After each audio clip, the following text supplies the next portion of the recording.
Hola a todos, queridos amigos y hermanos, me complace muchísimo el darles una cordial bienvenida a un programa más de nuestra serie Apocalipsis, un testigo para el nombre de Dios. En el libro de Éxodo, capítulo 3, versículo 15, Dios le dijo a Moisés: esto es lo que debes decir a los israelitas: Jehová, el Dios de sus antepasados, el Dios de Abraham, el Dios de Isaac y el Dios de Jacob, me ha enviado a ustedes. Este es mi nombre para siempre. Y así es como se me recordará de generación en generación. Cuando uno escucha estas palabras del Dios Todopoderoso Moisés, uno no puede menos que preguntarse cómo es posible que una gran cantidad de personas que afirman ser cristianos aseguren que el nombre de Dios dejó de utilizarse totalmente y los escritores del Nuevo Testamento decidieron esconderlo utilizando la palabra Kyrios, Señor, en griego. ¿Acaso no dice Dios, no promete Dios, no establece su propósito Dios aquí, de que su nombre sea conocido para siempre? Es por eso que esta serie ha estado investigando una serie de hechos históricos que nos han ayudado a reconstruir la verdad detrás del por qué el Nuevo Testamento no tiene el nombre divino, al menos no en las copias manuscritas que tenemos del siglo II. Hemos preparado una presentación de diapositivas para hacer un análisis cuidadoso de este tema. Vamos primero a comenzar con un repaso, por supuesto, de este tema que hemos estado ya considerando y los elementos específicos que ya hemos visto.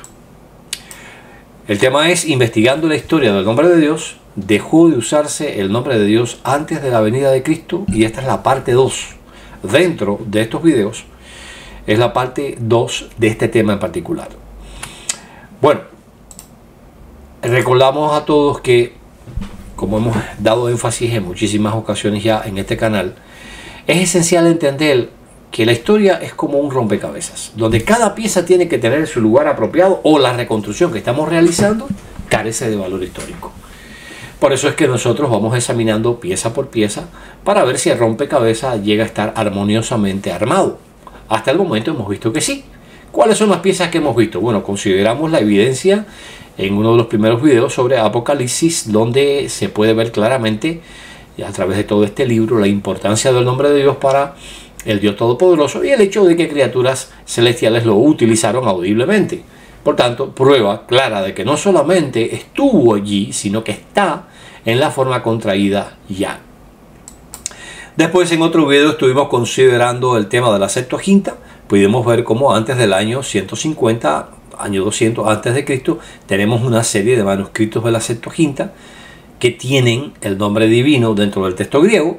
En contraste, los manuscritos tanto de la Septuaginta como del Nuevo Testamento llegan a existir con las abreviaturas conocidas como nómina sacra, Kyrios o Seos, a partir de justamente el año 150 en adelante, es decir, casi 100 años después de Cristo. Y esto nos hace preguntarnos, bueno, ¿por qué este fenómeno? ¿Por qué la Septuaginta consistentemente tiene el nombre divino, se hace en hebreo o en griego? Sin embargo, a partir del siglo II, la Septuaginta deja de utilizar el nombre, y estas son copias hechas por supuestos cristianos, y justamente los manuscritos del Nuevo Testamento que tenemos son de esta época en particular. Puede ver el video que trata sobre ese tema si quiere ampliar un poco más el punto. Aquí solo estamos haciendo un pequeño repaso. Después dimos consideración a la afirmación de que alrededor del exilio babilónico de los israelitas, el nombre, la pronunciación se perdió y dejó de ser usada. Por eso para el tiempo de Cristo ya no se utilizaba, y evidentemente esto significa que Jesús nunca lo utilizó. Sin embargo, estuvimos viendo 5 escritores diferentes que utilizaron audiblemente el nombre y que lo utilizaron en sus escritos registrados para nosotros en la Biblia. Vimos cómo este nombre en muchos de estos escritos aparece incluso hasta 24 veces por cada palabra que se escribe. O perdón, por cada 24 palabras aparece una vez, lo cual es significativo. También consideramos juntos, amigos, los manuscritos o papiros de Elefantina. Vimos la evidencia histórica de que en la comunidad egipcia de Elefantina, una comunidad compuesta tanto por arameos, egipcios como judíos, pues los judíos utilizaban el nombre de Dios con una forma triconsonántica. Vimos las razones desde el punto de vista lingüista de por qué. Le invitamos a que lo analice. Pero nuestro análisis llega hasta el 399, echando por tierra el punto de vista de que a partir del exilio babilónico, y probablemente en esta época temprana aquí, después de haber sido liberado Israel de Egipto, se perdió la pronunciación del nombre, porque al menos hasta el 399 la pronunciación continuaba. Ahora, ¿qué hay del periodo de tiempo entre el 399 y el año 33 de la era común? Es decir, el tiempo en que Cristo comienza o termina su ministerio. Bueno, pues vamos a estar considerando hoy evidencia que nos va a ayudar, histórica, documental, que nos va a ayudar a entender esto. Fíjense que hay 432 años que necesitamos examinar. O sea, un periodo de tiempo suficientemente largo como para que el nombre desaparezca de la historia de manera audible, según aquellos que afirman que esto ocurrió precisamente, y esa es la razón de por qué en el Nuevo Testamento no tenemos el nombre escrito. Quiero aclarar, este no es el punto de vista de todos aquellos que tienen ese punto de vista de que el Nuevo Testamento no tenía originalmente el nombre escrito, pero sí de una buena cantidad de personas. Ahora, ¿cuáles son los documentos que vamos a estar considerando durante el día de hoy? Bueno, en primer lugar, obviamente, elementos de esta época que son esenciales, ¿no? Elementos históricos, documentales, es decir, los llamados manuscritos del Mar Muerto. Esa es una de las, pudiéramos decir, piezas históricas esenciales que vamos a estar considerando. Pero además de eso, entre este video y el que viene, vamos a estar considerando al menos 3 obras judías esenciales para comprender lo que ocurrió durante el periodo del Segundo Templo, es decir, aproximadamente después del exilio de Babilonia y hasta el año 70 era común. La Misná, que es una obra que recoge las tradiciones, enseñanzas de los rabíes judíos del siglo I y que fue escrito alrededor del año 200 era común. La Tosefta, que es simplemente una, pudiéramos decir, ampliación de la Misná. Aquello que no fue recogido en la Misná se recoge en la Tosefta y es entre el 200 y 250 que llega a existir, y para el año 400 se escribe un gigantesco comentario tanto de la Misná como de la Tosefta, que se conoce como Talmud. ¿Por qué recurrir a estas fuentes? Porque bueno, ellos plantean allí qué pasó con el nombre divino durante este periodo de tiempo que nos atañe, es decir, el periodo de tiempo entre el 399 y el tiempo de Jesús, particularmente también hasta el periodo de tiempo en que el templo fue destruido. Así que estos son básicamente, podríamos decir, los documentos que vamos a estar examinando para hallar las pruebas históricas que nos permitan a nosotros comprender si la afirmación de que el nombre de Dios ya no se pronunciaba para el tiempo en que Cristo llegó a la tierra, ya no se usaba audiblemente, es cierta o es falsa. Hay una declaración muy interesante, porque esta declaración nos va a permitir a nosotros situarnos en el tiempo para la primera afirmación que encontramos de que el nombre divino en algún periodo de tiempo dejó de pronunciarse. ¿Cuál es esta declaración? Bueno, pues se encuentra en la Tosefta, en el libro Sota 13.8, y en particular en la sección G. Noten ustedes cómo dice aquí: después que Simeón el justo murió, sus hermanos, se refiere a los sacerdotes, se refrenaron de bendecir al pueblo con el nombre divino. Aquí tenemos la primera mención histórica dentro de la historia del pueblo judío, en un documento judío, que nos diga por primera vez: hey, el nombre ha dejado de utilizarse en un periodo particular. Esto es importante, porque si logramos establecer cuándo murió Simón el justo, vamos a poder establecer cuándo los sacerdotes dejaron de bendecir en el nombre divino. Y para que entiendan lo que esto significa, esto lo tratamos, por supuesto, en el video anterior. Está haciéndose referencia a la bendición sacerdotal, se conoce así, del número 6 del 23 al 27, donde se habla de bendecir. Los sacerdotes habrían de bendecir a los hijos de Israel diciendo: Jehová te bendiga y te guarde, Jehová haga resplandecer su rostro sobre ti y tenga de ti misericordia, Jehová levante hacia ti su rostro y ponga en ti paz, y así invocarán mi nombre sobre los hijos de Israel, y yo los bendeciré. Esta era la fórmula que debían utilizar los sacerdotes al bendecir al pueblo de Israel. Como pueden ver, se utiliza el nombre divino varias veces. Pero lo que nos está diciendo la Tosefta, para que ustedes entiendan, es precisamente que después de la muerte de un individuo llamado Simón el Justo en adelante, los sacerdotes se refrenaron de utilizar el nombre divino en sus bendiciones al pueblo. O sea, esto ya no se estaba efectuando. Y aquí, si logramos ubicar, volvemos a dar énfasis a este punto, ¿dónde es que vive, en qué época en particular vive Simón el Justo? Podemos entonces tener una idea clara de cuándo es que este fenómeno de dejar de invocar el nombre en la bendición sacerdotal deja de existir. Y para ello vamos a estar dando consideración a quién es Simón el Justo. Bueno, existe una discusión académica muy, pudiéramos decir, ardua, entre los académicos que plantean que debe haber sido Simón I, quien vivió en el 310 al 290 antes de la era común. Este Simón I fue el sumo sacerdote en el momento que Alejandro Magno, quien vemos aquí inclinándose delante de este sacerdote, conquistó la tierra de Judea. Y según Josefo, Alejandro Magno, cuando llega delante de Simón, este llamado Simón el Justo, pues sencillamente se inclina porque había recibido una visión de que era el Dios judío quien había precisamente predicho todas estas cosas.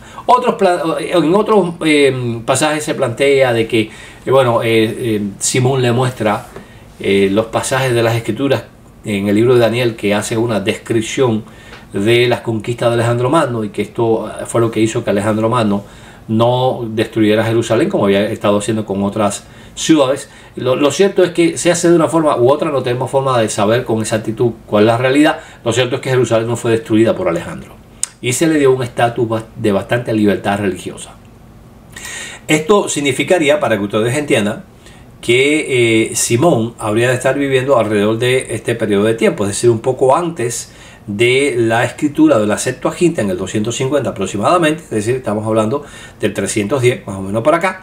Y ya aquí significaría entonces que no muy lejos, apenas pudiéramos decir unos 80 años después de que los papiros de Elefantina mostraran claramente que la comunidad judía de Elefantina, del sur de Egipto, utilizaba el nombre de Dios audiblemente en juramentos, en oraciones, en ruegos, en alabanzas. Bueno, pues esto habría el nombre dejar de pronunciarse audiblemente, incluso en las bendiciones que los sacerdotes hacían. Y obviamente si los sacerdotes no bendecían en el nombre, ningún otro uso sería apropiado. Ahora, decíamos que hay una diferencia de opinión, una discusión bastante caliente entre distintos académicos, porque ahí existe un segundo personaje que es el nieto de Simón I, llamado precisamente Simón el Justo. Y este parece encajar mejor, en este periodo de tiempo, como vamos a estar viendo, parece encajar mejor al tiempo en el cual la Tosefta nos dice de que cuando este muere, resulta ser que, él muere en el 196 antes de la era común, y resulta ser que ya el nombre deja de utilizarse, los sacerdotes se refrenan a sí mismos de utilizar el nombre en bendiciones. Cualquiera de los dos que haya sido, lo cierto es que se hace uno o se hace el otro.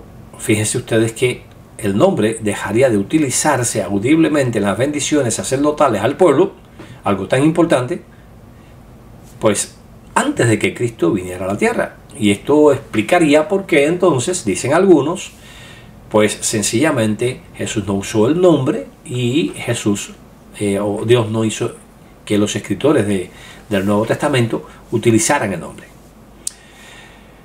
¿Será esto cierto?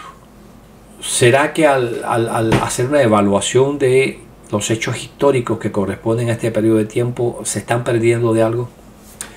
Bueno, lo cierto es que, fíjense, hay varios documentos, ya hemos visto, ¿no? Una cita, como había mencionado, y vamos a estar considerando entre este programa y el próximo, citas de la Mishnah, de la Tosefta y del Talmud. Hoy utilizamos una de la Tosefta, Yoma 318G, vamos a estar considerando en el próximo análisis que hagamos en este canal, próximo video, vamos a estar considerando también referencias que podemos hallar tanto en la Mishnah como en el Talmud, que nos van a ayudar a determinar si realmente esta falta de pronunciación que ocurre justo después de la muerte de Simón el Justo fue algo que fue permanente o hubo alguna razón histórica para ello. De hecho, vamos a comenzar hoy indagando un poquito en ese tema. Ahora, lo interesante, para que ustedes comprendan, es que cuando uno se encuentra con los documentos del Mar Muerto, que corresponden alrededor del año 150 al año antes de nuestra era, al año 70 de nuestra era, se encuentra con un documento muy interesante, que es este que ustedes pueden ver aquí, que se conoce como el 1QS, que es la regla de la comunidad. Se le llama así porque este manual, este documento bastante extenso, establece una serie de normativas para los que viven en Qurán, en esta comunidad.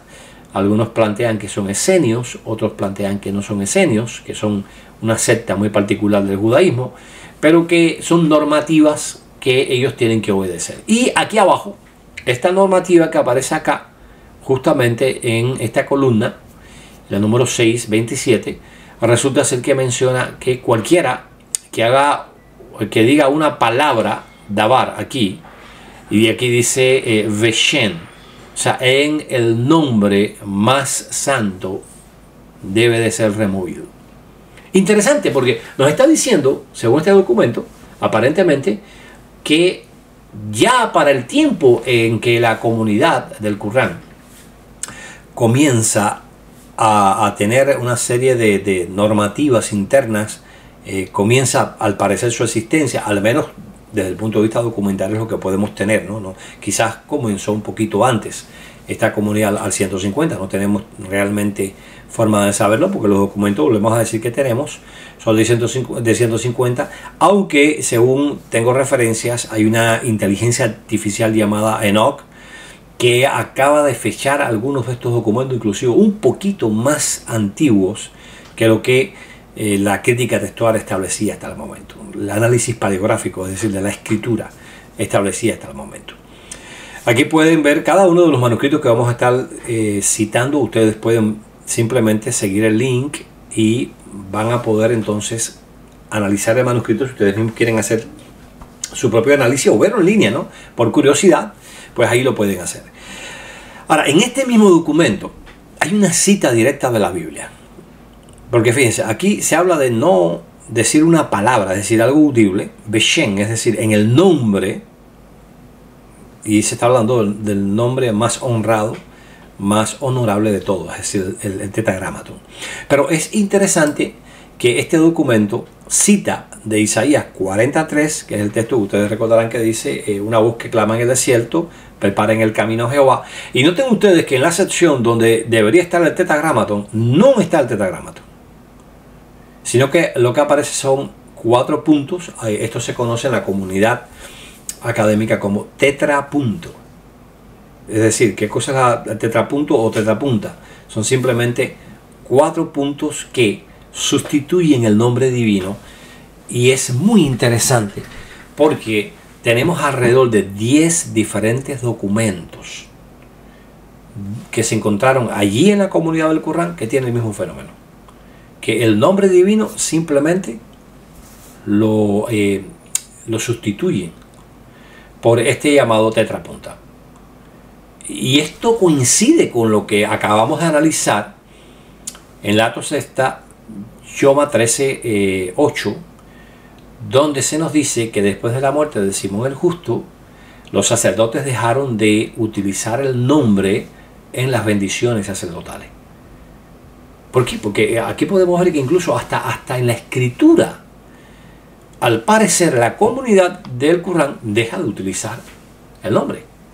Entonces esto da una base aparentemente sólida a la creencia de que mucho antes de que Cristo llegara a la tierra, ya el nombre no se pronunciaba e incluso era eliminado de los documentos escritos en hebreo y pues era reemplazado con el tetrapunta. Ahora bien, es importante, antes de llegar a una conclusión tan absolutista,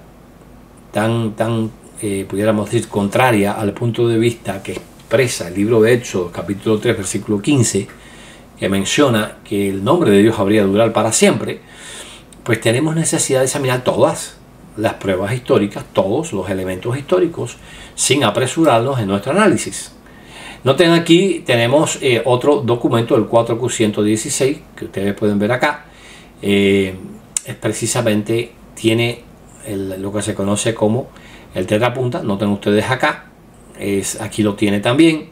Aquí, bueno, acá está un poquitico dañado el manuscrito, son 4 puntos iguales. O sea, donde quiera que se menciona el nombre divino, pues bueno, evidentemente ese tetrapunta es lo que aparece, no el tetragramaton, esas 4 letras sagradas que conforman el nombre de Jehová.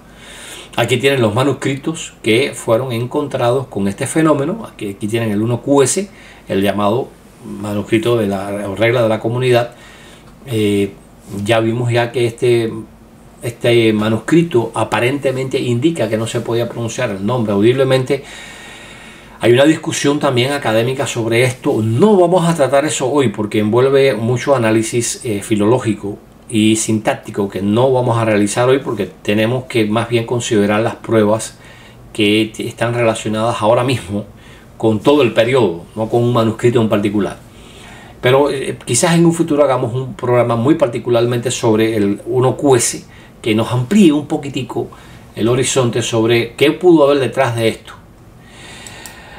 Aquí tienen otro manuscrito, el 4Q175. Noten ustedes la sustitución del tetragramaton también, donde se cita aquí de Deuteronomio 5, 28 al 29, y sin embargo, en vez de tener el nombre divino, lo que tiene es la tetrapunta. Es decir, 4 puntos que sustituyen el nombre. Y esto corrobora lo que hemos mencionado.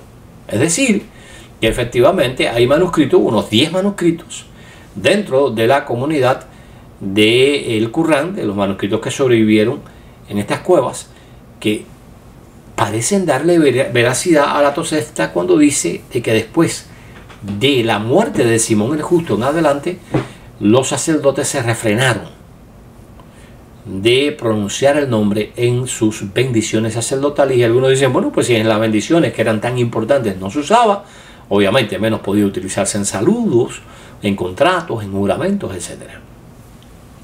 Ahora, ¿será eso cierto? Eso es lo que nos proponemos considerar en el día de hoy. ¿Y por qué es importante examinar toda la prueba? Lo tienen aquí. Miren, del mismo periodo de tiempo. Miren ustedes.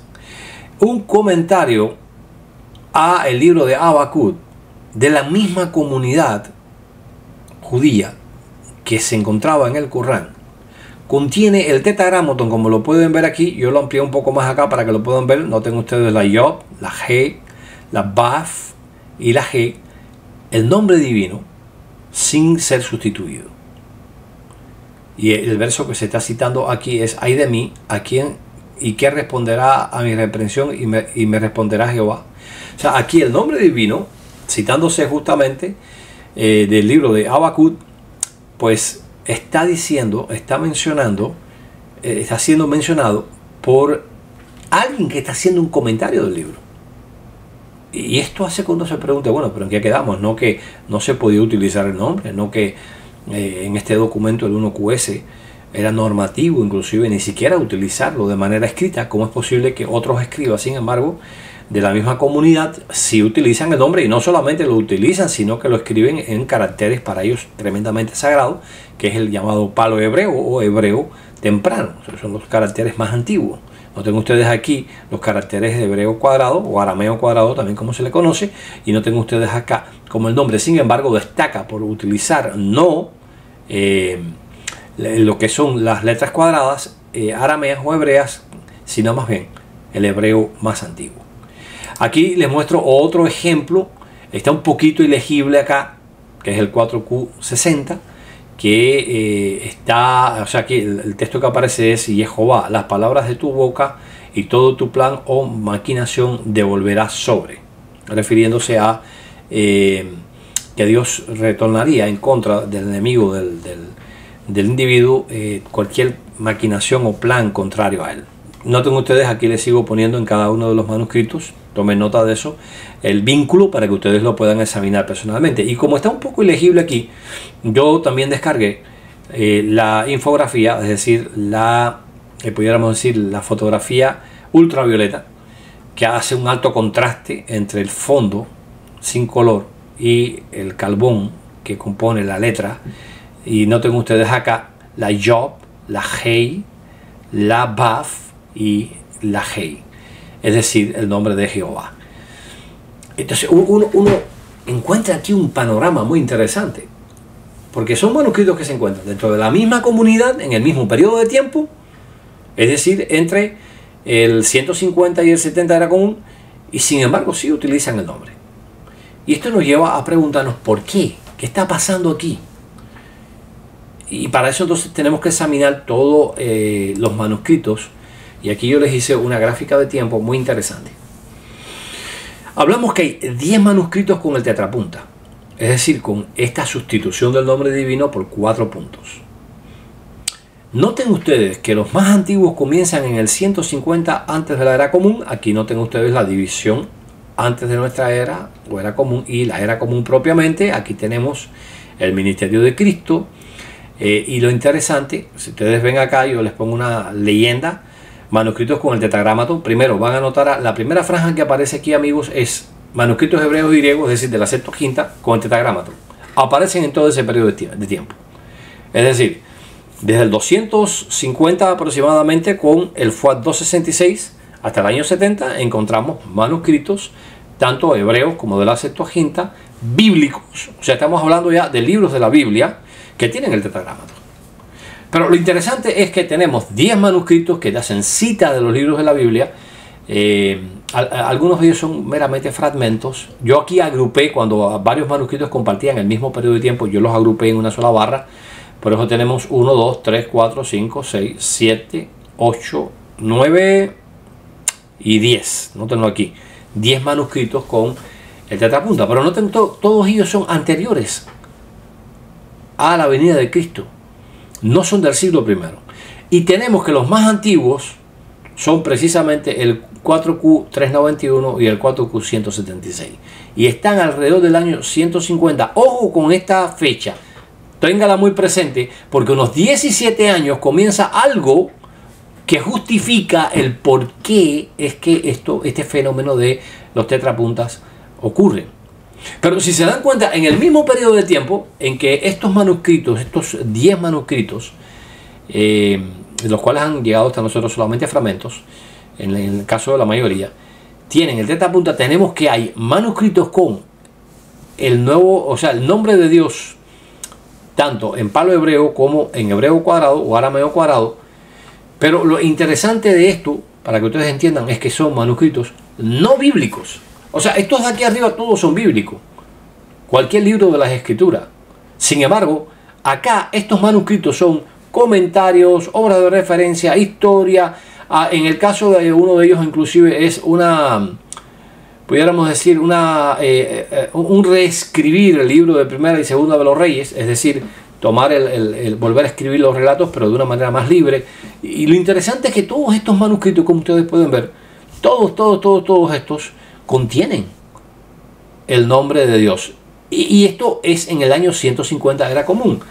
Lo cual echa por tierra, noten esto, que al menos de manera escrita se pueda decir que efectivamente el nombre dejó de utilizarse. Porque no estamos hablando de manuscritos de la Biblia, donde quizás el escriba se sintiera con la responsabilidad moral de reproducir exactamente lo que está ahí, porque al fin y al cabo es la palabra de Dios y no va a eliminar algo de la palabra de Dios que está allí. No, estamos hablando de manuscritos que son nuevas obras, no son precisamente manuscritos bíblicos y que sin embargo tienen el tetragramaton. En claro contraste con estos 10 manuscritos que están en azul y que representan los manuscritos que tienen el tetrapunta. ¿Cuántos manuscritos tenemos de obras no bíblicas que tienen el tetragramaton entre el 150 y el año 70 era común? 46, en contraste con 10 nada más que no lo tienen.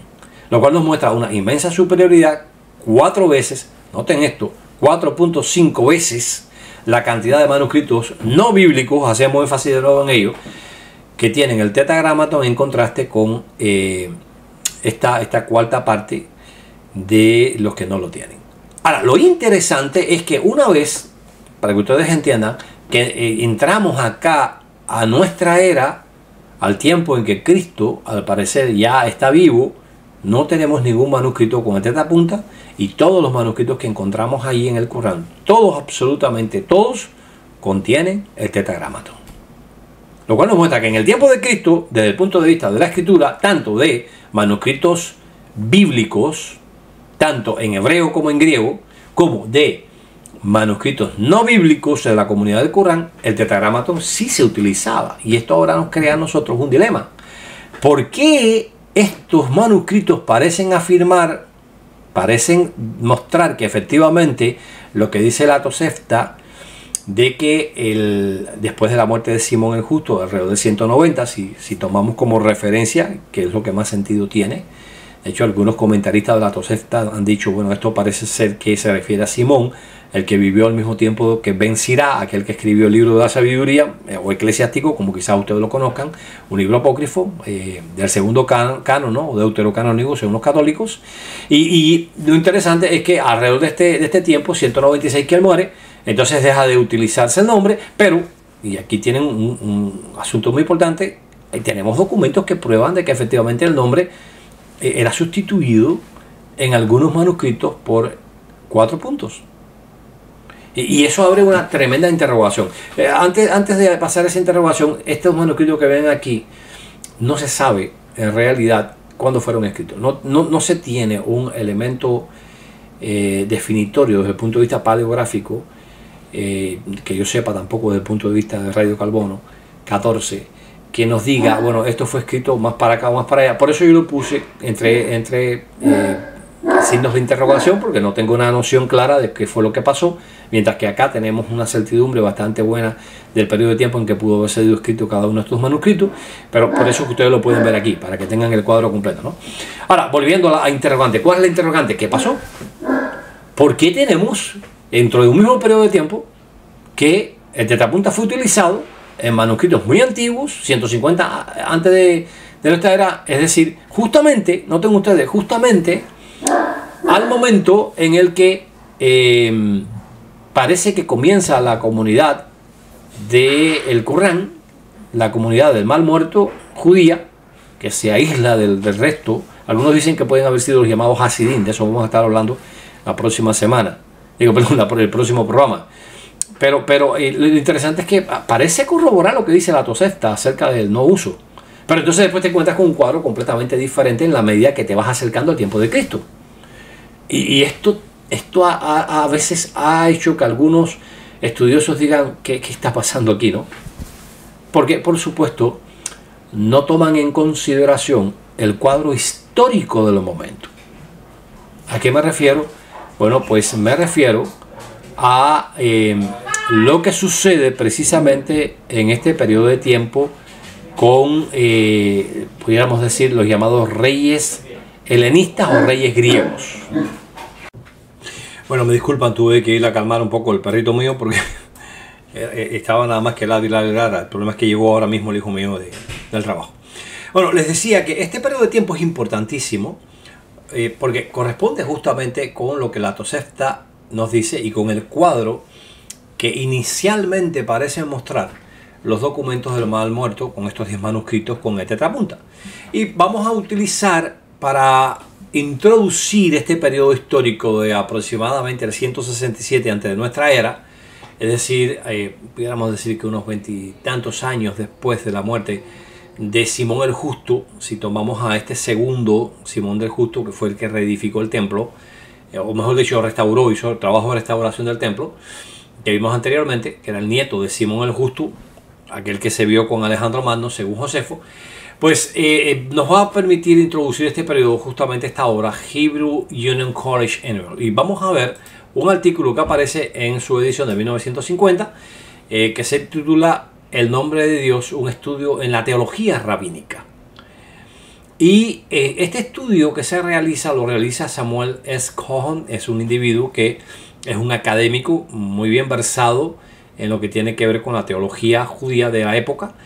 Y él nos va, aquí en la página 588, 589, nos va a hacer una referencia de algo muy interesante que nos va a ayudar a comprender por qué este fenómeno de que, bueno, por un lado nos encontramos con que se utiliza el tetrapunta, mientras que por el otro se utiliza el nombre divino, y que si el nombre dejó de utilizarse en el tiempo de Simón o no, y él hace una referencia a la tradición, es decir, la Mishnah, la Tosefta y al Talmud, donde él dice, la tradición reporta que después de la muerte de Simón el Justo, y él dice, probablemente el que era contemporáneo con Ben Sirá, es decir, el que hizo escribir allá en Palestina, o escribió la llamada sabiduría o eclesiástico. Dice, without consideration or reverence, dice, se hace por consideración de reverencia, o posiblemente por causa de, noten ahora esta parte central, la persecución helenística. El uso del nombre divino fue eliminado de los saludos. Ustedes recordarán, por ejemplo, cuando el libro de Ruth presenta a Boaz llegando a sus campos y le dice a sus trabajadores que Jehová les bendiga, y ellos le dicen que Jehová te bendiga. El nombre, y eso vamos a verlo también que en varias citas que vamos a estar realizando de estos libros, la Mishnah, la Tosefta y el Talmud, en el próximo programa, el nombre era utilizado comúnmente en Israel para saludar. Pero ahora, ¿qué sucede? Él dice, parece ser que se hace por muchísima reverencia o simplemente por la persecución helenística. ¿Qué es la persecución helenística? De ello vamos a estar hablando ahora. Bueno, pues sencillamente el nombre divino fue retenido, es decir, no se utilizaba en los saludos. Cuando pasó el peligro, ¿cuál peligro? Esa persecución helenística de la cual vamos a estar hablando a profundidad. Entonces dice, el uso antiguo fue reinstaurado. O sea, este hombre nos está diciendo, hey, entiendan esto. Lo que dice la Tosefta, la tradición de que al tiempo de la muerte de Simón el Justo, el nombre dejó de ser utilizado, no solamente ya en las bendiciones según la Tosefta, sino en el uso común de saludos, juramentos, etc. Esto fue temporal.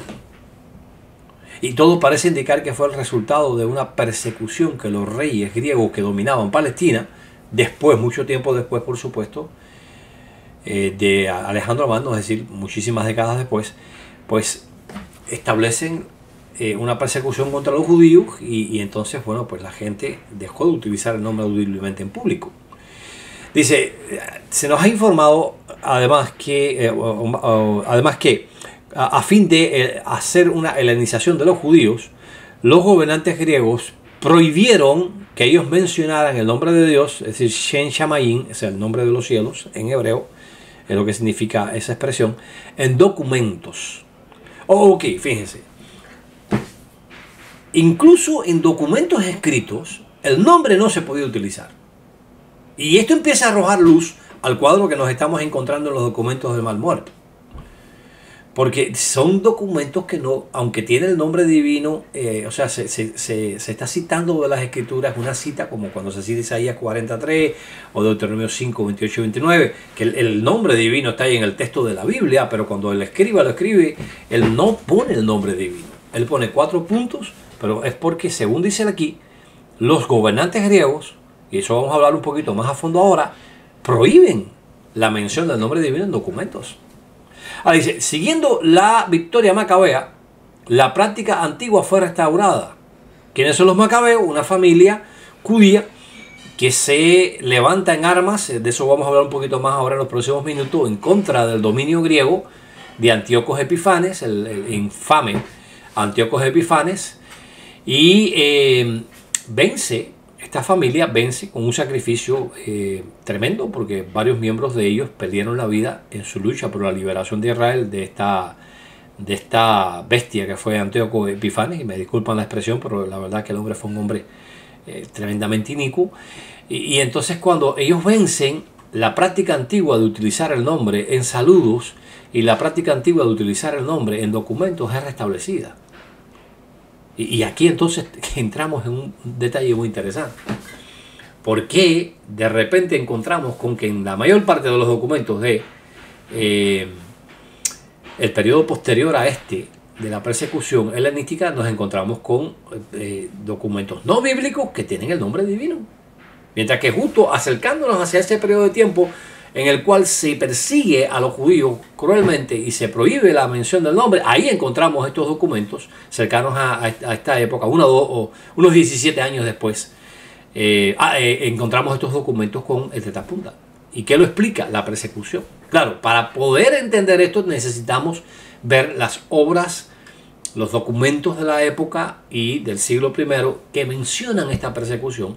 Y aquí, ojo con esto, porque aquí vamos a encontrar elementos muy importantes que nos van a ayudar a tener el cuadro completo de qué fue lo que ocurrió. ¿Ok? Así que acompáñenme. Vamos a citar 2 Macabeos 6 del 4 al 6. Déjenme decirles algo. Si bien es cierto que desde el punto de vista de inspiración los libros de los Macabeos no tienen ningún valor, independientemente de lo que la Iglesia Católica diga, lo cierto es que desde el punto de vista histórico nos dan un vislumbre muy claro de lo que ocurrió allí en Jerusalén durante lo que fue la persecución helenística. La persecución, recuérdense que Helenos es el nombre precisamente de los griegos. ¿Qué dice este texto? Dice, el templo era escenario de actos desenfrenados, el templo de Jehová, de fiestas profanas, organizadas por paganos que se divertían con mujeres de mala vida, es decir, tenían relaciones sexuales con prostitutas en los atrios sagrados. Miren ustedes hasta qué grado Antíoco Epifanes trata de mancillar todos los santos de la religión que Dios no había dado a Israel. Y dice, además llevaban al templo objetos que estaban prohibidos de introducir en él, es decir, ídolos. Y en el altar se veía lleno de animales que la ley prohibía ofrecer, como es el caso de este soldado griego que está ofreciendo justo enfrente del templo, en el altar, un cerdo, algo que desde el punto de vista de la ley que Dios le dio a Israel era totalmente abominable. No se podía celebrar el sábado, ni celebrar las fiestas tradicionales, ni siquiera declararse judío. Ojo, cuando aquí se refiere a declararse judío, es alguien que sigue la ley que Dios le dio a Israel. ¿Captamos eso? No es que desde el punto de vista étnico, o sea, yo soy israelita. No, está hablando precisamente de la religión. O sea, la persecución es tan severa que uno no se podía ni siquiera identificar como un seguidor de la ley de Moisés. No podía guardar el sábado. De hecho, ahí, tanto en primera como en segunda de Macabeos, hay historias muy tristes ahí. Muy tristes de mujeres que fueron despeñadas. O sea, se les subía ahí a la muralla de la ciudad y se tiraban de las murallas con sus niñitos colgados del cuello, una soga, por circuncidar a los niños. Un grupo de judíos que se fue a unas cuevas para poder guardar el sábado, respetar el sábado, fue denunciado por algunos de sus propios conciudadanos y fueron muertos violentamente. O sea, la persecución fue horrible, espantosa. Cuando uno estudia esta persecución helenística, como le llama Cohen, a esta nación de Israel en este periodo de tiempo, uno se queda en shock. Ahora, aquí viene ahora otro elemento interesante. Dice, poco tiempo después el rey envió a un anciano de la ciudad de Atenas para obligar a los judíos a quebrantar las leyes de sus antepasados y organizar su vida de un modo contrario a las leyes de Dios, para profanar el templo de Jerusalén, noten esto, y consagrarlo al dios Zeus olímpico, y para dedicar el templo del monte Gerizim a Zeus hospitalario, como lo habían pedido los habitantes de aquel lugar. O sea, aquí vemos hasta qué grado llega el intento de evitar que Israel sirviera a Jehová por parte de Antíoco Epifanes, que vemos que el templo de Jehová es nada más y nada menos que consagrado a Zeus, después el llamado Júpiter de los romanos. Y ojo con esto, porque les voy a dar, y voy a hacer un pequeño paréntesis aquí, no voy a profundizar mucho en esto, pero Gesenios menciona algo muy interesante, y es que Yahvé, que es la pronunciación que él hizo muy popular y que mucha gente en el campo académico utiliza, pues dice, el propio Gesenios reconoce que es exactamente la pronunciación de Yahvé. ¿Quién es Yahvé? Es Júpiter en latín, es decir, Zeus. Y ojo con esto, porque Cuando algunos historiadores del siglo III, del siglo IV, hablan de los samaritanos utilizando la palabra Yahvé, o Iové probablemente, es porque el templo que ellos tenían, que originalmente estaba dedicado a Jehová, y vamos a presentar prueba de ello ahora, es ahora no solamente el de Jerusalén, sino que el templo del monte de Gerizim. Recuerden que Gerizim es el monte sagrado de los samaritanos, donde más tarde el Señor Jesucristo se encuentra con una samaritana, y ellos dicen, ustedes dicen que es Jerusalén, pero nuestros antepasados dicen que es en este templo, o sea, en este monte. Y en ese monte había un templo que fue después destruido por justamente un descendiente de los macabeos, y ellos solicitan, fíjense como dice aquí, como lo habían pedido los habitantes de aquel lugar. O sea, los samaritanos le escriben a Antíoco Epifanes, como vamos a estar viendo ahora más adelante, y le dicen, hey, mira, este templo queremos que lo consagres a Zeus. Todo para evitar la persecución, para que tengan una idea de la persecución como fue. Que cuando los samaritanos que adoraban a Jehová en ese templo, con variaciones obviamente significativas en cuanto a la ley, y con una especie de sincretismo con su propia religión traída desde allá, desde Siria, por los asirios, bueno, pues resulta ser que ellos ven que la persecución contra los judíos es tan grave que ellos dicen, mira, cámbiale el nombre, dedica el nombre también a Zeus, el templo nuestro, al nombre de Zeus hospitalario. Esto nos da a nosotros una idea bastante clara de lo terrible que tiene que haber sido esa persecución y el por qué algunos, al parecer, como ya vimos ya en esa gráfica de tiempo donde presentamos manuscritos no bíblicos que tienen el tetrapunta y otros que no lo tienen, y como algunos cedieron a toda esta presión y cuando fueron a escribir el nombre divino simplemente lo ponen con obviamente 4 puntos en vez de el nombre como tal, porque estaba prohibido hacerlo. Algunos valientemente, sin embargo, tenemos que hacer constancia de ello, no cedieron a la persecución, siguieron guardando el sábado, siguieron guardando la ley de Moisés y en sus copias personales de las escrituras mantuvieron el tetragramaton, como pudimos ver, no solamente de las escrituras, sino incluso en obras de referencia en las cuales se escribía acerca de estos libros, también se ponía el nombre. Lo cual muestra que no todos los judíos estuvieron dispuestos a dejarse seducir por Antíoco Epifanes para que abandonaran la religión que Dios les había dado a conocer hacía mucho tiempo atrás. Vamos ahora a considerar qué ocurre frente a esto. Miren, esto que ustedes ven aquí es una representación de Judas Macabeos que está motivando a los judíos antes de una batalla contra las tropas precisamente de Antíoco Epifanes, este infame rey griego, sirio griego, que persiguió hacia el pueblo de Dios de una manera terrible. Y este individuo, Juan, es uno de los llamados macabeos, y esta familia es la que logra eliminar el yugo de los reyes helénicos, de los reyes griegos de Palestina, que comienza justamente con la invasión de Alejandro Magno, y que a su muerte se divide, como dice el libro de Daniel, en 4 reinos diferentes, y uno de ellos el de Palestina. Bueno, pues de Siria a Palestina, desafortunadamente, llega el momento en que se vuelve contra la adoración verdadera. Yo quiero darle a ustedes ahora una referencia, bueno, vamos a enfatizar esto aquí antes de llegar allí. Recordemos esto, fíjense. Este individuo fue enviado allí para profanar, ese anciano de la ciudad de Atenas, al parecer un filósofo, para profanar el templo de Jerusalén y consagrarlo al dios Zeus olímpico. O sea, el templo de Jehová fue consagrado ahora a Zeus.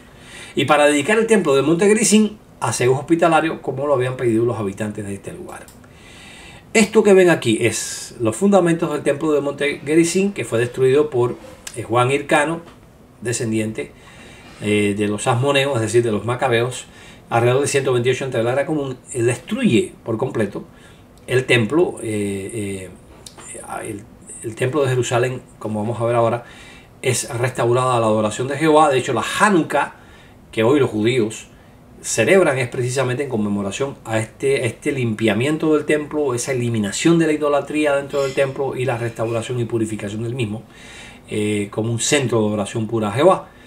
Pero resulta ser que los samaritanos siguieron con sus prácticas acá, y Juan Hircano simplemente destruye ese templo, y por eso, para cuando el tiempo que Jesús llega, la samaritana no puede hablar de un templo, sino del monte propiamente. Pero aquí tienen ustedes, fíjense ustedes, el fundamento de lo que era el templo de Jehová en Gerizim. Y para que tengan una idea muy clara, noten ustedes que aquí una de las piedras encontradas tiene el tetragramatón en palo hebreo. Recordarán cuando examinamos el documento de el comentario a Habacuc que les mencionaba anteriormente, como el nombre estaba escrito en palo hebreo. Bueno, pues aquí lo pueden ver también. Esta es una de las piedras precisamente de este templo que fue encontrado, y lo cual comprueba que el nombre que estaba llamado sobre este templo por los samaritanos era el nombre de Jehová. Ahora, en el siglo I, en Antigüedades Judías, libro 12, capítulo 5:5, resulta ser que Flavio Josefo hace mención de todos estos hechos históricos que se encuentran aquí en el libro de Macabeo y los confirma. ¿Qué dice Flavio Josefo? Prestemos atención. Los samaritanos, ante los sufrimientos de los judíos, dejaron de afirmar que eran sus parientes y de sostener que el templo de Gerizim estaba consagrado al Dios máximo. ¿Cuál es el Dios máximo? Dios altísimo. ¿Cuál es ese Dios altísimo? Bueno, aquí pueden ver la piedra grabada por los samaritanos de que el templo estaba dedicado a Jehová. Así que ellos dijeron, oye, esto se puso malo. Antíoco estaba matando a los judíos. Si seguimos afirmando que somos parientes de ellos y que este templo es el templo de Jehová, nos vamos a buscar un problema. Ahora dice Flavio Josefo, de acuerdo con su costumbre que antes indicamos, o sea, ellos decían, bueno, nosotros, la costumbre de ellos es decir, nosotros somos parientes de los judíos. Acuérdense de Tobías, en el tiempo de Esdras, cómo trató de participar en la restauración de Jerusalén y todo eso, y Esdras le dice, ustedes no tienen parte con nosotros, ustedes no son judíos ni mucho menos, pero esa era la afirmación que ellos hacían, porque ellos, según nos muestra el libro segundo de las Crónicas, estos individuos que son llevados por Asiria, el rey asirio, a lo que es el territorio de Efraín, Manasés, o sea, de las 10 tribus, para resulta ser que empiezan a ser plagados por nada más y nada menos que leones, y entonces ellos eligen buscarse un sacerdote de Israel, un levita, que les instruyera las leyes de Jehová, y ellos entonces empiezan a hacer un sincretismo, ¿no? No es que ellos sirvieron a Jehová, porque ellos siguieron adorando, dice el libro de Segunda de las Crónicas, siguieron adorando sus propios dioses. Pero bueno, los descendientes, ya estamos hablando de siglos después, los descendientes de estos, resulta ser que seguían diciendo, nosotros somos parientes de los judíos, este templo que hemos construido aquí es el templo de Jehová, etcétera. Pero ahora resulta ser que no conviene, porque la persecución estaba quitándole la vida a los judíos de una manera cruel, los que se mantenían fieles. Dice, los habitantes de Siquén, bueno, espérense un momentico, que se me pasó algo. Dice, que antes indicamos, dice, ahora dijeron que eran descendientes de los medos y los persas, lo cual era la verdad, es decir, venían de allá precisamente de Persia. El rey de Asiria los trae hasta acá, como dice la Biblia. Enviaron además a Antíoco mensajeros con una carta que decía lo siguiente. Noten esto que interesante. Los habitantes de Siquén al rey Antíoco Zeos Epifanes le comunican: nuestros antepasados, a causa de frecuentes pestes que hubo en esta región, se adaptaron a una vieja superstición. Es exactamente lo que dice la Biblia, amigos. Miren qué interesante. Justo la Biblia dice que los leones que empiezan a proliferar, empiezan a matar a estas personas, y entonces ellos dicen, oye, aquí hay que adorar al Dios del país, porque evidentemente esto es una plaga que viene de él, ¿no? Entonces ellos se adaptaron a una vieja superstición, estableciendo la observancia del día que los judíos denominaron Sabbat.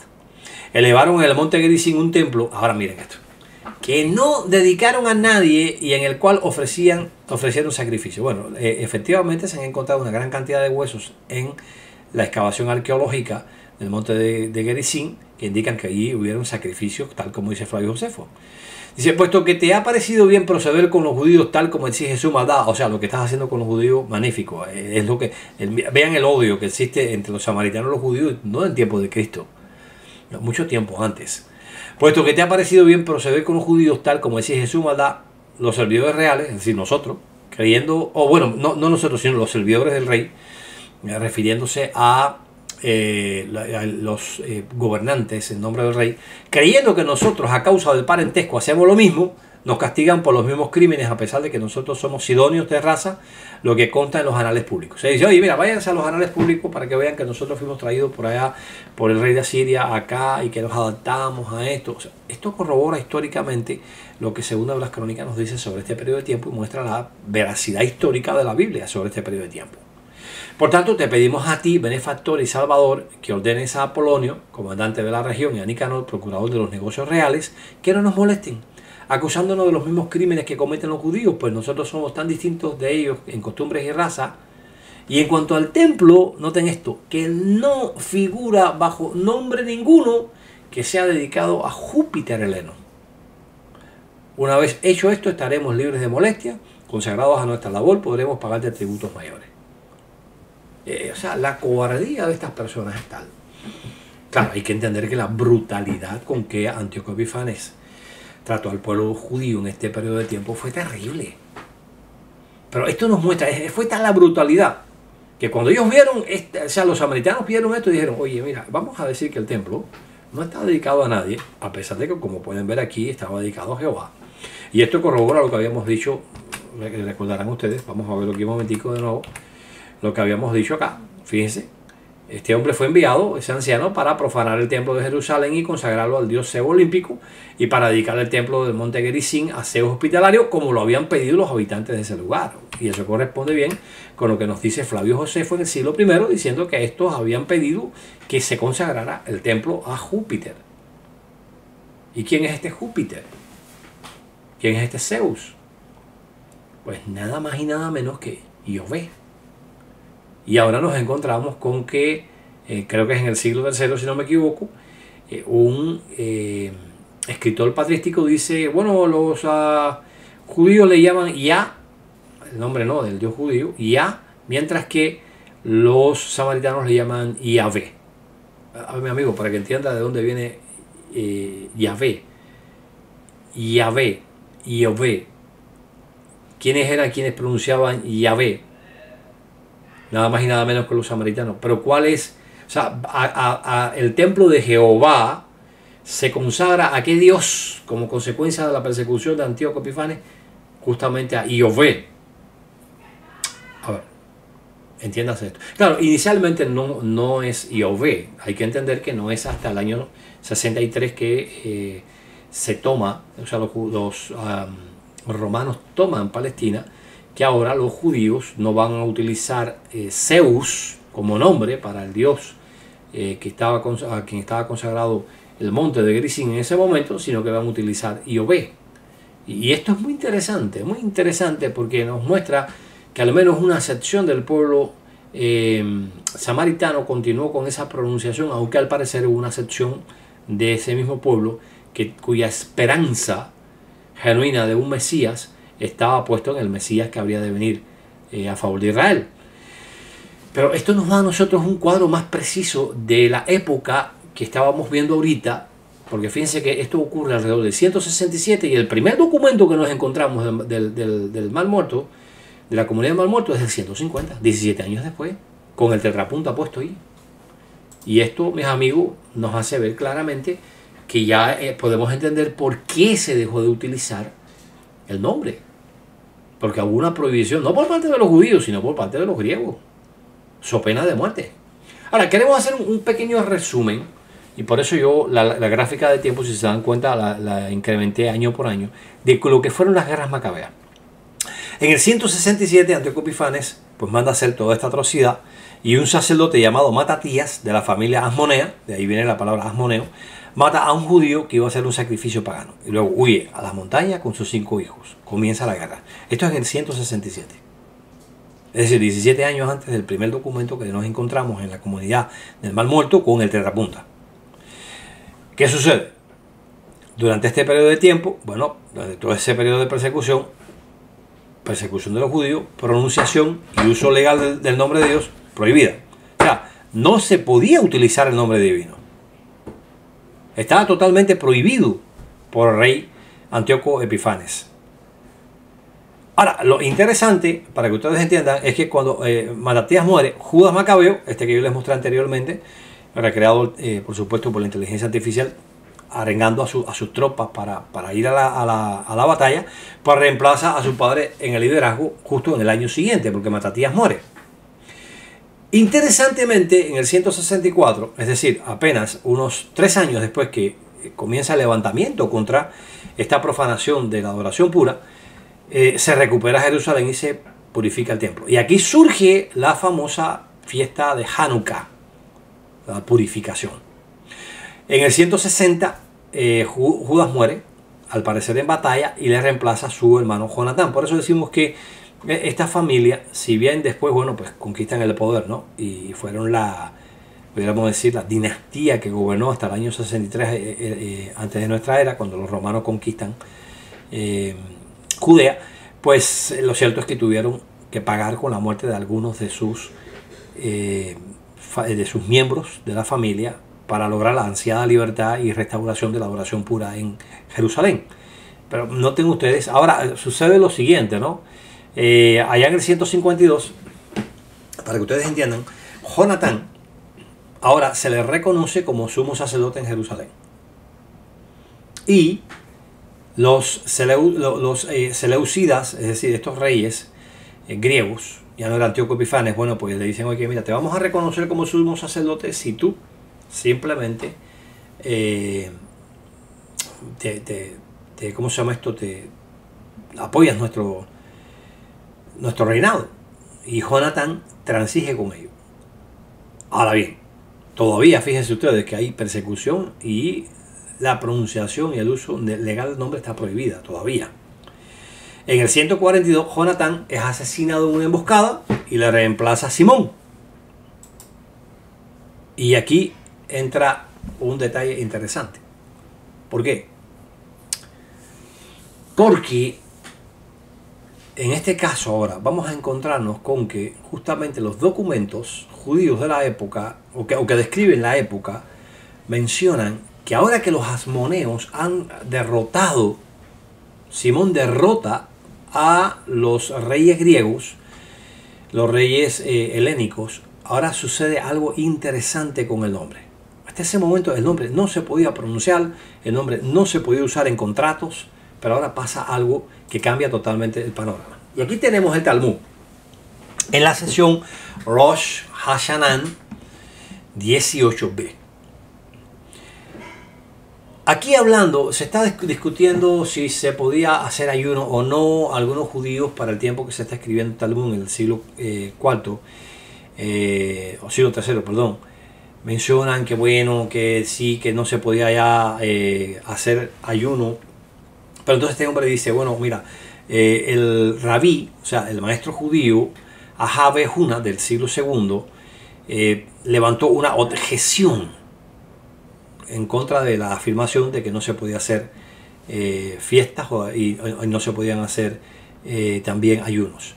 Dice, en el año tercero en el tercero de Tisri, la mención de Dios en acuerdos legales, bond significa acuerdos legales, fue abolida por los gobernantes griegos, los cuales prohibieron la mención del nombre de Dios, literalmente, como dice aquí el traductor de Talmud, Shem Shamaim, o sea, el nombre de los cielos, refiriéndose por supuesto al Tetragrámaton, por los israelitas. O sea, él le dice, no pueden mencionar más los israelitas el nombre. Y cuando el gobierno de los asmoneos, estos de la familia macabea, llegó a ser fuerte y les vencieron a ellos, es decir, a los reyes griegos, ellos ordenaron, los macabeos ordenaron que ellos debían, los judíos debían mencionar el nombre de Dios incluso en los tratados legales. Y entonces ellos usualmente escribían esto: en el año este de Jonatán, sumo sacerdote. Entonces aquí en el Talmud dice del más alto Dios, pero aquí realmente lo que iba originalmente era el tetragramaton, porque está hablando del tetragramaton, solo que el Talmud no lo pone porque en este momento ya los judíos han abandonado la práctica de introducir el nombre divino, el tetragramaton, en documentos no bíblicos. Estamos hablando ya del año 400, era común. Es interesante porque, fíjense, cuando los macabeos toman el poder, es verdad que por un periodo de tiempo no se podía ni pronunciar ni escribir el nombre en tratados, en la Biblia, en documentos, etc. Pero ahora, lo interesante del asunto, y algunos judíos sucumbieron, lo interesante del asunto es que cuando los asmoneos vencen a los griegos, ellos restablecen el uso antiguo. Como decía Cohen en su expresión allá, o sea, en su artículo allá sobre el nombre divino en la teología rabínica.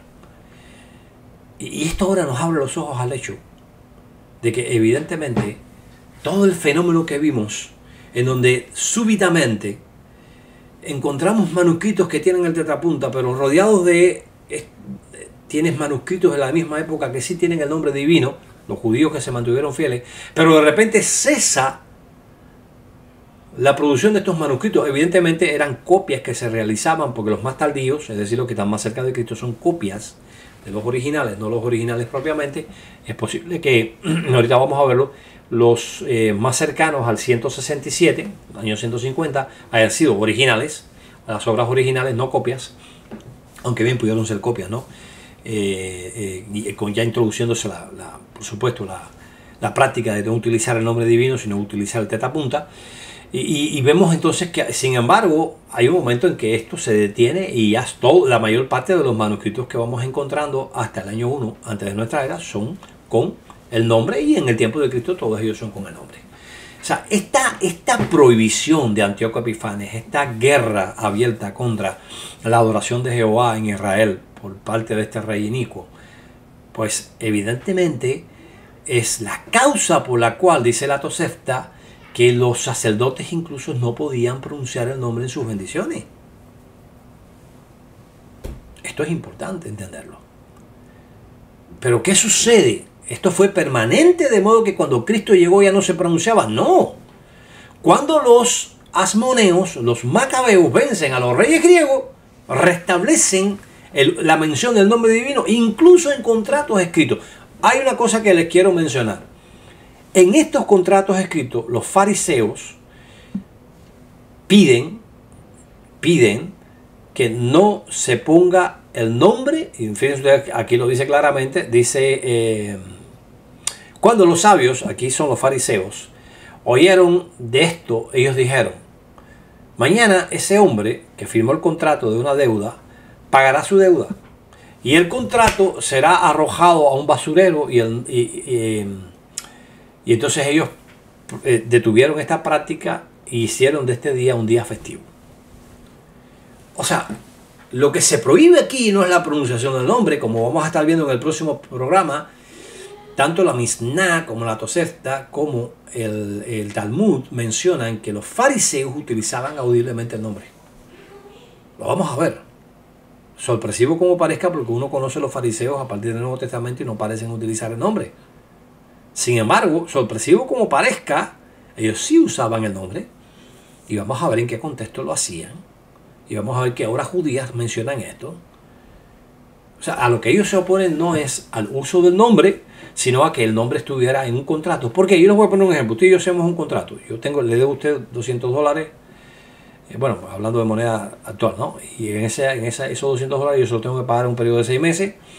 Cuando mi deuda la terminé, o sea, firmábamos diciendo, bueno, he jurado delante de Jehová que yo voy a hacer este pago. Este es mi compromiso legal. Y cuando yo te pagaba los $200, ¿qué hacíamos con el contrato? Y eso había que arrojarlo, porque ¿para qué lo queremos? ¿Qué pasaba con el tetragrama? Nos iba para la basura. Y es a este uso indebido del nombre divino que ellos se oponen. Ahora, ¿no será que más bien está refiriendo solamente al uso en los documentos y no al uso audible?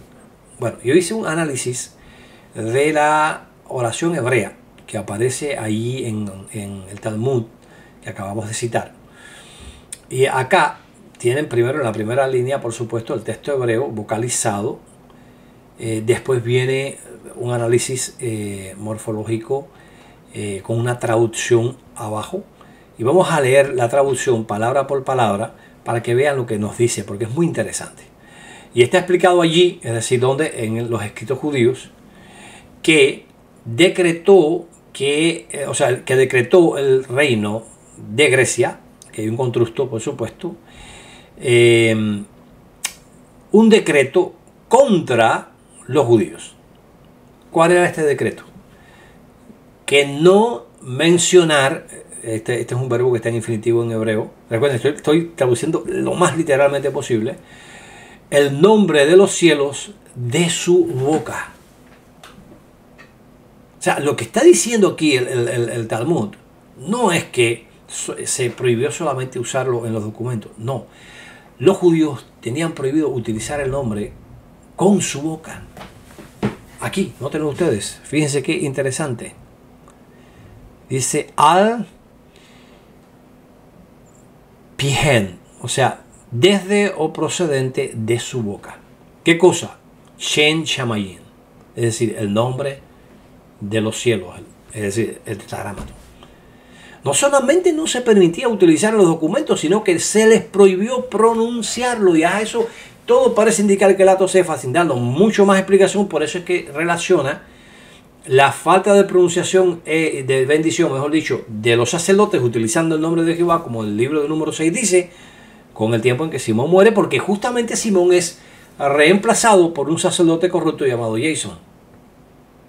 Y este Jason abre las puertas a todo este paganismo dentro del templo. Y ahora ya tenemos una idea de por qué la Tosefta dice esto. No es que se dejó de usar el nombre permanentemente, sino que los reyes griegos, según dice el Talmud claramente, simplemente utilizaron una prohibición, o hicieron una prohibición para evitar que los judíos utilizaran el nombre, incluso audiblemente. No ya en los tratados. Y obviamente si no lo podían utilizar, bueno, recuérdense, ni siquiera podían decir que era judío, que seguían la ley de Jehová porque le costaba la vida. Entonces algunos de los judíos optaron por, en vez de escribir el nombre divino, que era plenamente conocido, claro está, estaba incluso en la diadema del sumo sacerdote, los griegos lo iban a conocer muy bien, escriben el tetapunta, y esa es la razón de por qué nos encontramos con este fenómeno en los manuscritos del Mar Muerto, que vamos a volver a repasar en unos minutos. En Cuba pasó algo muy, muy interesante, y yo quiero hacer mención de esto. Para nadie es un misterio, es un secreto que en Cuba la persecución contra los testigos de Jehová fue muy significativa.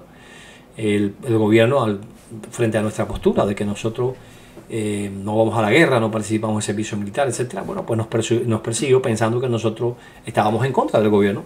Eso ha pasado en todo tiempo, en casi todo gobierno que en un momento determinado utiliza o se siente amenazado, ¿no?, por una potencia extranjera, y como ahora mismo en Ucrania, por ejemplo, los testigos de Jehová están siendo encarcelados por la misma postura de neutralidad. Una vez que el gobierno entendió que no es así, que somos neutrales, que no tenemos nada que ver con la política, bueno, pues nos dio cierta libertad religiosa. Ahora, allá había un libro, que es un libro producido por los testigos de Jehová en el mundo entero, se llama el libro, ya no está no se produce, en aquel momento sí se producía, se llama el libro Asegúrese de todas las cosas. Este libro, Asegúrese de todas las cosas, el carátula verde, más amplio que el original, que el primero, tenía una sección llamada comunismo. No era para criticar el comunismo, era porque los comunistas en toda época han dicho de que Cristo enseñó el comunismo y que los primeros cristianos eran comunistas. Y obviamente la organización de los testigos de Jehová, para probar que eso no era cierto, saca esa sección donde muestra que cada quien, por ejemplo, el caso de Ananías y Zafira, cuando Pedro le dice, oye, nadie te está obligando a hacer esto, tú podías haberlo dado o no haberlo dado, eso es un problema tuyo. Bueno, si eran comunistas, evidentemente tenían que darlo y ya. El esclavo saca información sobre esto. Obviamente, tener ese libro con esa sección a un gobierno que te está persiguiendo y que es comunista, era un peligro tremendo. Era como tener una copia de las Escrituras con el nombre de Jehová. ¿Qué hicieron algunos hermanos? Para evitar, fíjate, tener el libro estaba prohibido, pero para evitar complicaciones cortaban la sección que se llamaba comunismo y lo sacaban del libro. Algo muy parecido a lo que pasó allá, ¿verdad?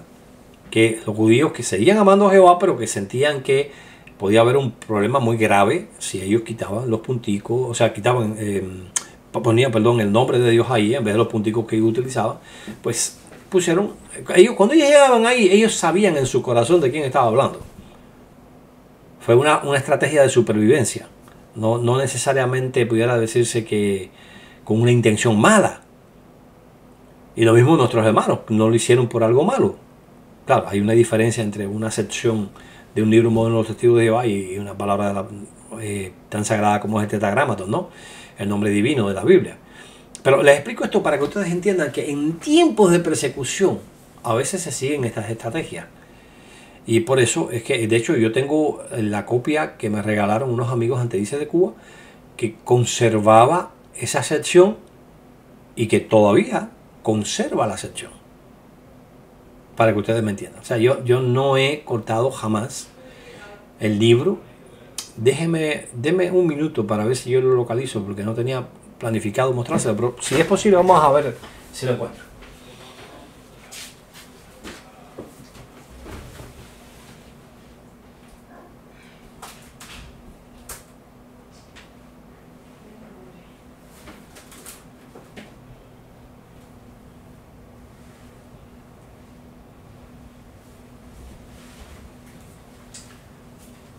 Bueno, ahora me acordé que se lo presté al hijo mío.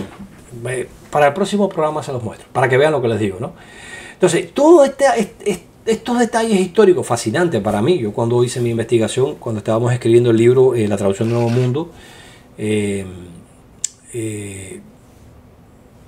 un análisis, ¿no?, más allá de la crítica, una evaluación más allá de la crítica, y llegamos a los capítulos 4 y 5, que son precisamente los que tratan con el tetragrama. Yo tuve que hacer toda esta investigación y yo me quedé fascinado porque era como, por eso yo ponía al principio el ejemplo de un rompecabezas, las piezas encajaban perfectamente.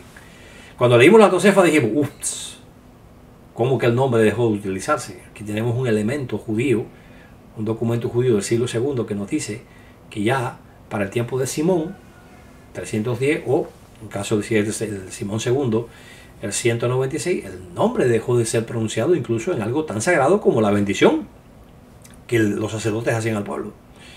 Pero cuando empezamos a investigar y empezamos con los documentos del mal muerto, ¿no?, para ver, nos encontramos con los documentos con el tetrapunta y dije, uff, ¿qué es esto? Y el 1QS que prohibía decir una palabra en el nombre más honrado, más honorable, ¿no?, pudiera traducirse al español. Pero entonces también nos chocaba, bueno, pero y todos estos otros documentos no bíblicos que tienen el tetragramaton, ¿qué hay con esto? Hasta que empezamos a investigar y encontramos esta cita del Talmud y encontramos que el Macabeos hablaba de este asunto, Flavio Josefo hablaba de este asunto, y que fue algo temporal. O sea, no es que se dejó de usar el nombre en las bendiciones y ya. Y eso lo vamos a mostrar en el próximo programa exhaustivamente. Vamos a encontrar que tanto la Misná como la Tosefta como el Talmud mencionan que el nombre sí se usó en el tiempo de Cristo. Lo cual muestra claramente un cuadro histórico preciso, un cuadro histórico exacto, confiable, una reconstrucción histórica que toma en cuenta todos los elementos sin dejar ni siquiera uno fuera, y que muestran que esa falta de mención que menciona la Tosefta en Yoma 13.8 es una situación coyuntural, una situación que fue temporal. ¿Verdad que fascinante analizar este tema, verdad? Así que tomando esto en consideración, volvemos a recordar lo que dice aquí el Talmud en Rosh Hashanah 18b.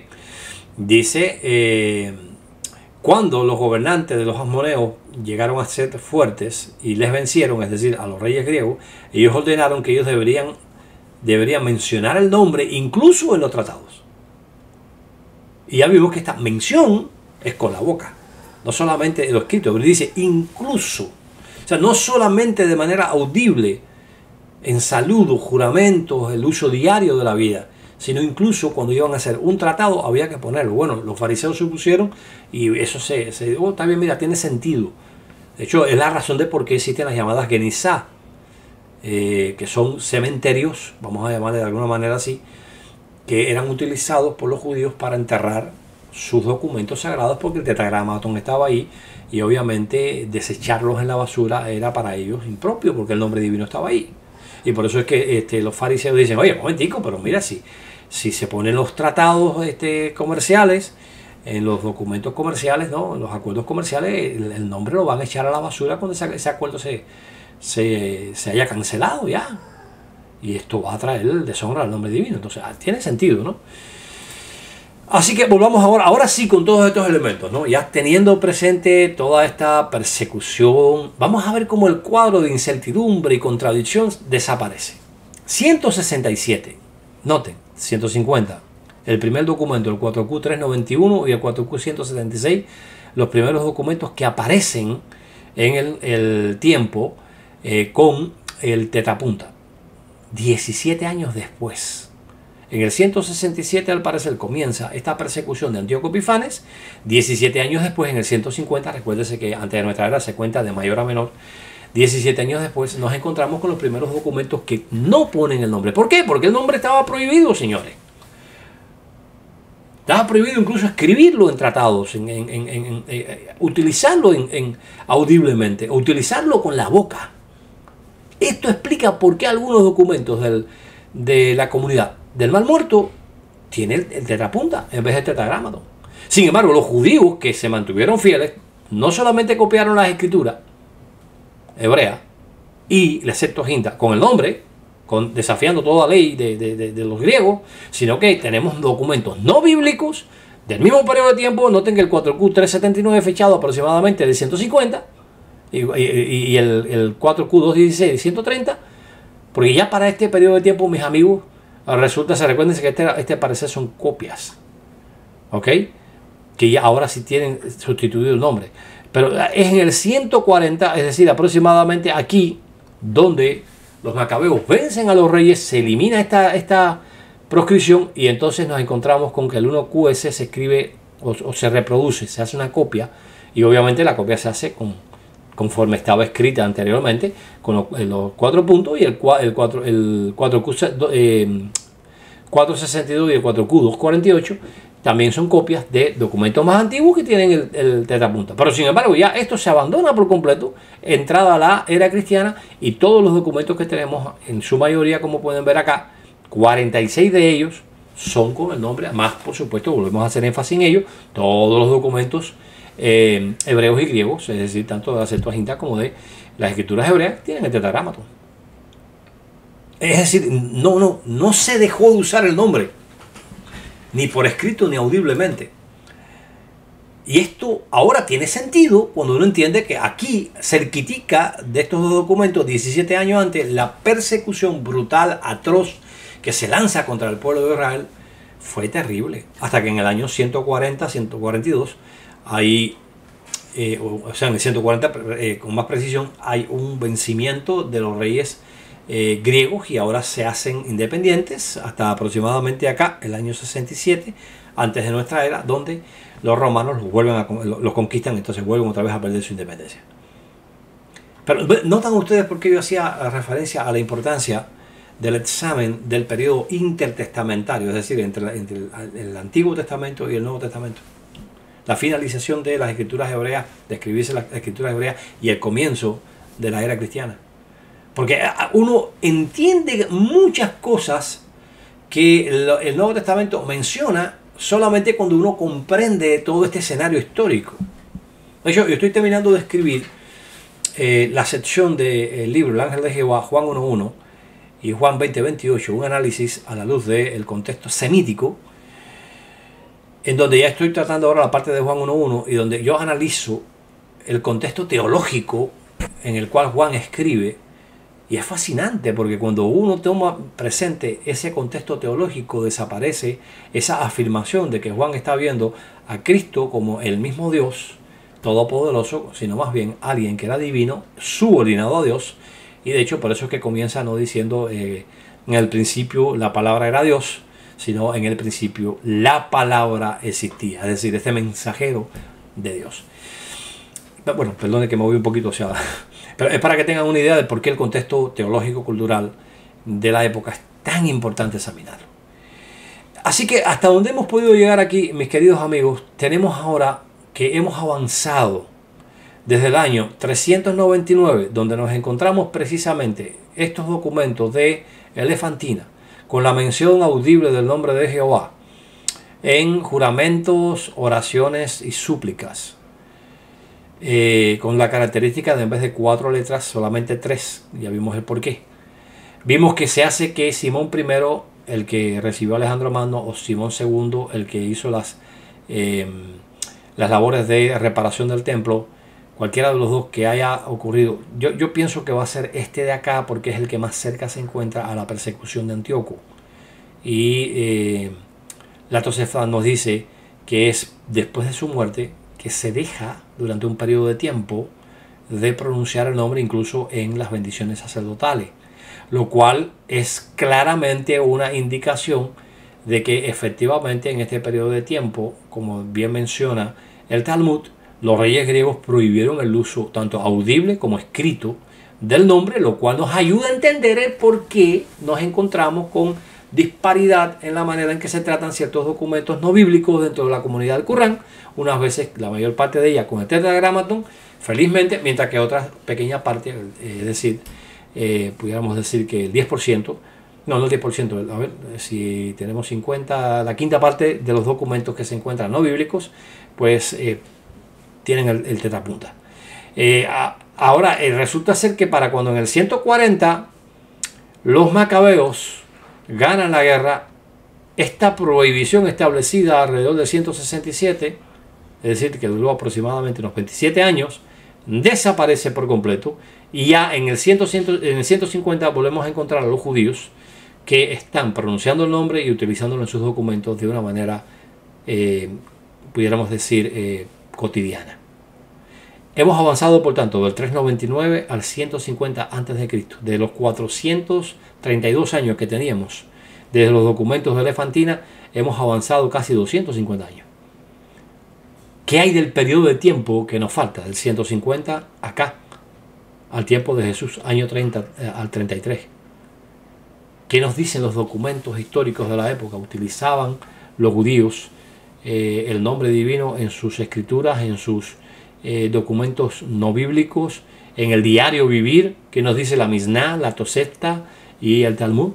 Bueno, no se pierdan esta interesante tercera parte del recorrido histórico que estamos haciendo en el periodo intertestamentario sobre el nombre divino. Resumiendo, podemos decir que en primer lugar hemos encontrado que la Tosefta menciona que alrededor del año 167, es decir, poco tiempo después que Simón II muriera, Simón el Justo, sí, es el tiempo que encuadra, porque sí, podemos decir, bueno, fue el primero, pero es que aquí no tenemos ningún periodo, o sea, no tenemos nada que justifique eso, mientras que con Simón II sí lo tenemos. Pues resulta ser que se desata una persecución atroz, una persecución que los reyes griegos, tanto Antíoco Epifanes como los que siguieron, mantienen sostenidamente y prohíben la utilización del nombre divino. Evidentemente el diablo no quería que se utilizara. Vimos cómo los samaritanos, incluso, que tenían su templo de Gerizim, del monte Gerizim, el mismo monte donde Jesús se reunió con aquella mujer samaritana en el pozo de Jacob, pues que estaba consagrado al nombre de Jehová, ahora solicitan a Antíoco, oye, no, mira, consagrado a Júpiter, es decir, Yahvé, de ahí viene Yahvé. Y ahí podemos, y eso no lo digo yo, si ustedes quieren vayan, yo les voy a mostrar pronto esto, déjame ver si para la próxima semana yo les voy a mostrar cómo Gesenio mismo lo dice, el mismo que dijo, bueno, yo pienso que debe ser Yahvé, él dice, bueno, pero esto es una pronunciación que viene realmente de Júpiter, de Zeus. Interesante, amigos, interesante, o sea, resulta ser que los católicos están utilizando ahora mismo una pronunciación que muy probablemente está anclada, no podemos ser absolutistas, pero muy probablemente está anclada en realidad a el nombre de Zeus. Irónico. Bueno, la cuestión fundamental entonces es que cuando los macabeos vencen la guerra contra los reyes griegos, resulta ser que restablecen el uso antiguo. Eso es lo que dice este académico. Eso es lo que dice la Tosefta y eso es lo que dice el Talmud. Y esto nos muestra que por lo menos hasta el 150 a.C. no ha desaparecido el nombre. Esa teoría de que los judíos perdieron el nombre, la pronunciación allá en Babilonia, queda demostrada una vez más falsa. Esa teoría que acabamos de presentar al principio, de que después de la muerte de Simón se dejó de utilizar permanentemente la pronunciación del nombre en bendiciones sacerdotales, es falsa, y de hecho vamos a ver que se siguió usando justamente en estas bendiciones sacerdotales, y lo vamos a estar viendo justamente en estos documentos judíos que estamos mencionando y que son ya entran ya dentro del periodo propiamente que nos atañe, que es el periodo del Nuevo Testamento. Como pueden ver, un análisis histórico preciso que toma en consideración todos los elementos deja claro que el nombre divino no fue perdido, que el nombre divino se usó, que era usado cotidianamente hasta el 140 antes de Cristo, y que si dejó de utilizarse, cosa que vamos a demostrar que no es cierta, tiene que haber sido del 140 al año 30, es decir, en menos de 170 años. Pero vamos a estar viendo que existe documentación judía que dice todo lo contrario. Y que prueba, por tanto, que no solamente la Septuaginta, los manuscritos hebreos, las obras que hacían de comentarios bíblicos sobre ciertos libros de la Biblia, los judíos de Qur'án, tenían el nombre escrito, sino que también era pronunciado audiblemente. Espero que este programa les haya abierto los ojos a por qué se tiene que ser muy cuidadoso cuando se examina la historia, por qué la reconstrucción de la historia debe tomar en consideración cada elemento, porque cada elemento cuenta, cada elemento nos ayuda a entender el por qué las cosas llegan al Nuevo Testamento en el estado en que llegaron. Y si realmente el nombre entonces había sido eliminado para ese periodo de tiempo o no. Espero que esto les haya motivado a seguir investigando. En nuestro próximo análisis seguiremos considerando el tema. Recuérdense, Jehová Dios ha prometido que su nombre será eterno. Y por lo menos hasta el 140. La pronunciación de su nombre no se perdió. Y como vamos a ver un poquito más extensamente en el próximo programa, incluso hasta el tiempo de Cristo, ese nombre eterno, ese nombre que sería recordado generación por generación, perduró, porque su dueño se ha propuesto que sea conocido por todas las naciones.